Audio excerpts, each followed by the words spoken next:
Bon, je m'étais promis de pas refaire de vidéos après celle sur les indépendants parce que j'ai pas très envie de rentrer dans des polémiques. Mais c'est vrai que voilà, ça fait quelques jours que j'entends parler sur Facebook, sur Instagram, sur les réseaux, de différents harcèlements, de situations désagréables pour les femmes. Et la dernière chose en date que j'ai vu passer et qui m'a fait beaucoup rire, c'est le fascicule de prévention de la police suisse. Donc vous pouvez trouver ce fascicule sur les téléchargements du site. Je vous le montre. Voilà, skppsc.ch. Donc là, vous avez vraiment.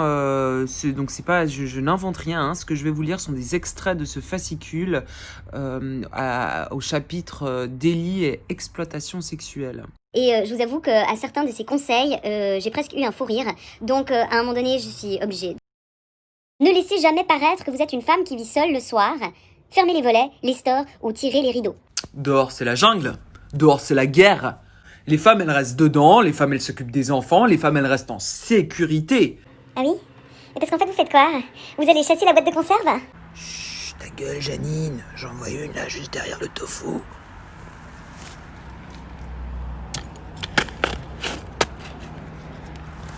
On a comme recommandation dans l'annuaire et sur la porte d'entrée d'indiquer que la première lettre de votre prénom. Bon, moi c'est pas compliqué, hein. Si je mets mon prénom entier, de toute façon on m'appelle monsieur, donc voilà. Mais je vois déjà un peu le truc, vous savez, maintenant on connaît presque pas le nom de famille des gens, on les connaît par leur nom Instagram, par leur surnom, il y a beaucoup de gens qui m'appellent Moody, qui savent même pas ce que c'est mon vrai prénom. Donc j'imagine un peu le truc, la devinette, hein. Non. Pas sûr. Au téléphone, ne fournissez aucun renseignement personnel, vente par téléphone, sondage, etc. si vous ne connaissez pas personnellement votre interlocuteur. De quoi je me mêle?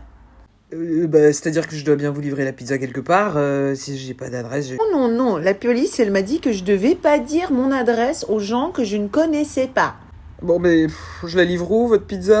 Je sais pas, moi. Dans ton cul! En cas d'appel mystérieux ou obscène, raccrochez le téléphone. Bête, queue, chatte, poil de queue. Si vous êtes seul à la maison, ne faites jamais entrer un inconnu. Hé! Psst, psst. Hé, toi là. Hé, l'inconnu. Hé, tu viens chez moi, l'inconnu. Psst. Utilisez l'espion et l'interphone pour communiquer. N'ouvrez la porte que si la chaîne de sécurité est mise. Bon. Alors moi déjà, j'ai pas de chaîne de sécurité. L'espion, je compte pas en engager un tout de suite. Vous avez appelé l'espion? Je sais que c'est pas de ça qu'il parle. Ah, celui-là, il m'a fait bien rire. Ne sortez pas seul la nuit et n'empruntez pas de rue vide ou mal éclairée. Si nécessaire, faites un détour. Donc en fait, si ça me prend déjà 20 minutes pour rentrer chez moi, il vaut mieux que j'ajoute encore 20 minutes de plus, que je fasse un détour, afin d'éviter les agresseurs potentiels. T'as prévu quoi ce soir? Les enfants. Ok, tu sors pas ce soir? D'accord, bon. Oh, tu comptes sortir ce soir? Ouais, on va se bourrer là. Ok, très bien. Tu me raccompagnes? Ouais. Donc c'est ça en fait, hein. Les femmes sont réduites à se déplacer sur le groupe, soit à trouver des galants serviteurs qui nous raccompagneraient à la maison. Messieurs, vous êtes-vous déjà posé cette question? Vous êtes-vous déjà posé la question de qui c'est qui vous raccompagnerait, de qui c'est qui vous tiendrait en sécurité? Est-ce que vous vous rendez compte à quel point c'est oppressant d'être infantilisé pareillement? Donc plutôt que de nous donner des moyens de nous défendre, d'être fortes, plutôt que d'éduquer les hommes à ne pas être agresseurs, nous on doit faire des détours pour éviter les prédateurs. Et puis on doit se faire raccompagner par les gentils qui vont avoir l'amabilité de se mettre à notre niveau et de nous prendre par la main et de nous raccompagner, nous pauvres femmes. Abordez d'autres passants et proposez-leur de faire un bout de chemin ensemble. Bon, moi c'est vrai, ça m'arrive, je parle à tout le monde, je parle facilement, et je trouve qu'en effet c'est un bon moyen de dire, écoute, tu rentres dans la même direction que moi, j'ai pas peur de toi, je le fais avec les hommes, je le fais avec les femmes. Bon, je sais pas si c'est ma voix, mais des fois je me sens un peu comme... Salut toi. Salut chérie.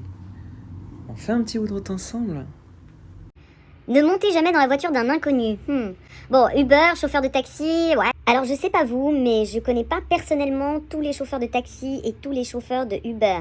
Mais j'imagine que Uber et les taxis c'est aussi un privilège masculin du coup, parce que c'est mieux de marcher 20 minutes avec un détour de 20 minutes, parler à personne qu'on ne connaît pas, mais quand même parler à des gens qu'on connaît pas. Moi je suis un peu perdue là. Évitez le contact avec des personnes ivres. Alors ça va être compliqué. J'aimerais bien savoir comment on fait parce qu'en soirée... Excuse-moi, je me demandais, parce que en fait, t'es musulman pratiquant Ah non, tu t'es pas pratiquant. Bon, bah ciao, hein, bonne soirée. Ok, alors bon, on va terminer par l'intro, hein, parce que je trouve intéressant quand même, après tout ça. L'intro de ce fascicule dit que la police, partie intégrante de l'administration cantonale ou municipale, œuvre pour assurer la sécurité de la population. Elle met en place des mesures de prévention afin de renforcer le sentiment de sécurité des citoyennes et citoyens. Eh bien, je suis navrée, mais moi, après avoir lu tout ça, je ne me sens absolument pas en sécurité. Bon, et pour le coup, dans l'introduction du chapitre duquel je vous ai lu des extraits, délit, donc le chapitre 8, délit et exploitation sexuelle, ils disent que l'objectif primaire de l'agresseur n'étant alors pas la recherche d'un épanouissement sexuel personnel, mais celui de l'atteinte à l'intégrité corporelle de l'autre, de l'expression violente d'un pouvoir et de l'humiliation. J'aimerais juste comprendre, si l'objectif primaire de l'agresseur est la recherche d'un épanouissement sexuel personnel, ça joue, c'est ok, c'est ok.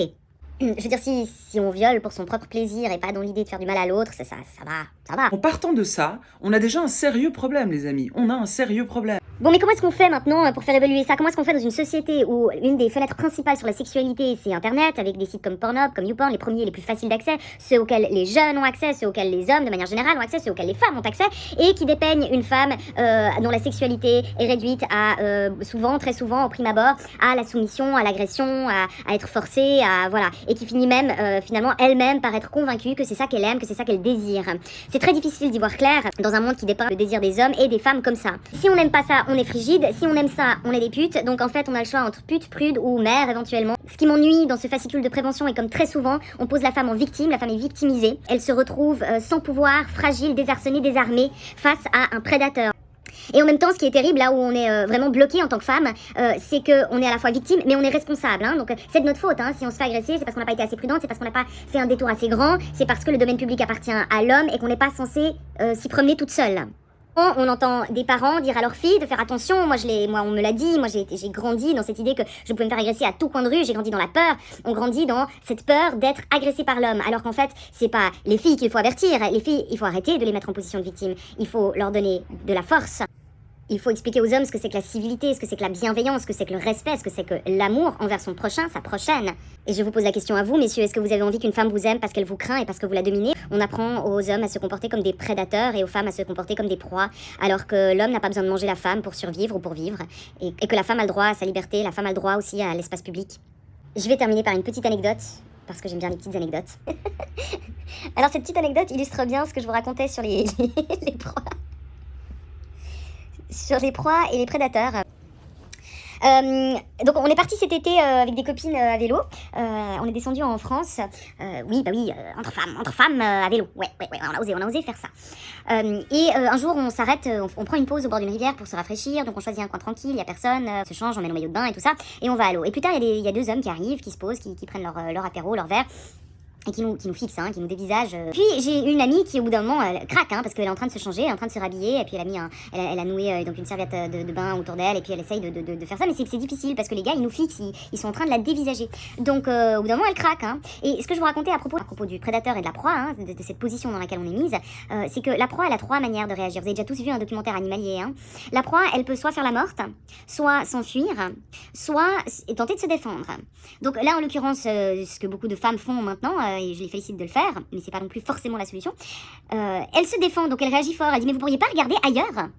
Et le gars a le toupet de lui répondre vous n'avez qu'à aller ailleurs si vous voulez pas qu'on vous regarde. Donc c'est là que je vous dis on est à la fois victime et responsable. Ça veut dire que les gars débarquent là où on était avant, nous fixent. Donc depuis un moment, hein, en plus, ça nous fixe avec insistance.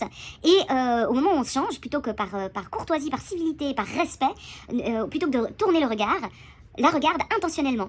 Et c'est encore de sa faute, hein. Donc elle se sent à ce moment-là victime et responsable. Maintenant, moi, la question que je me pose, et du coup je vais la poser à vous, messieurs, est-ce que, messieurs, vous avez envie de vivre dans un monde où la femme joue la morte, hein, parce que donc on a dit il y a 3 stratégies pour la proie. Est-ce que vous avez envie de vivre dans un monde où elle prend la fuite? Ouais. Enfin, je veux dire, c'est sympa d'être entre couilles, hein, mais il y a peut-être un moment où, hein, je sais pas, hein, ou est-ce que vous avez envie qu'elle vous agresse? Dans les 3 cas, vous allez avoir quelque chose à redire. Dans les 3 cas, c'est désagréable, et pour nous et pour vous. Dans le cas où on fait la morte, on perd tout intérêt. Dans le cas où on fuit, on est chassé, on est fatigué.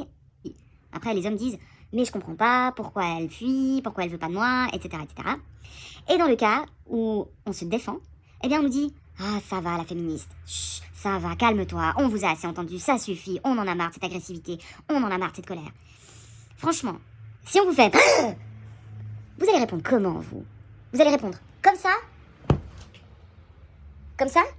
Ou comme ça en retour? Je pense que vous allez aussi agresser en retour. Est-ce qu'on n'essayerait pas de vivre dans la bienveillance, dans le respect mutuel, dans le partage, dans la tolérance, dans l'amour, dans le lien? Voilà, enfin c'est une idée comme ça, toute bête quoi, mais je me pose la question en fait, parce que je crois que c'est à l'avantage de personne en fait. Je pense que tout le monde en souffre, et puis je pense que c'est possible de faire autrement surtout. Sauf que pour ça il faut un peu arrêter d'aller chasser la boîte de conserve, il faut se détendre, il faut respirer, et puis il faut accorder peut-être un peu moins d'importance au fait d'avoir le pouvoir, au fait d'avoir l'argent, au fait de pouvoir conquérir le monde, de pouvoir tout écraser. Je pense que ce serait reposant, je pense que ce serait à l'avantage de tout le monde, que tout le monde y trouverait quelque chose, et que tout le monde y gagnerait quelque chose. Qu'est-ce qu'il y a? Ouais, je fais la popote, ouais. Ouais, je fais la popote. Ouais, je suis une vraie femme d'intérieur. Ouais, je suis une vraie femme.